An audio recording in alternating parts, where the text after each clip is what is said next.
దేహమున్న వరకు మోహసాగరమందు మునుగుచుందురు శుద్ధ మూఢజనులు.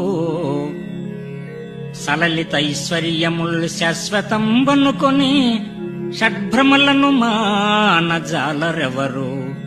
సర్వకాలము మాయ సంసారబద్ధులై గురుని కారుణ్యంబు కోరుకొనరు. జ్ఞానభక్తి విరక్తులైన పెద్దల జూచి నిందజేయక తాము నిలువలేరు. మత్తులైనట్టి దుర్జాతి మనుజులెల్లా నిన్ను కనలేరు మొదటికే నీరజాక్ష. భూషణ వికాస శ్రీధర్మపుర నివాస దుష్ట సంహార నరసింహ దురిత దూర.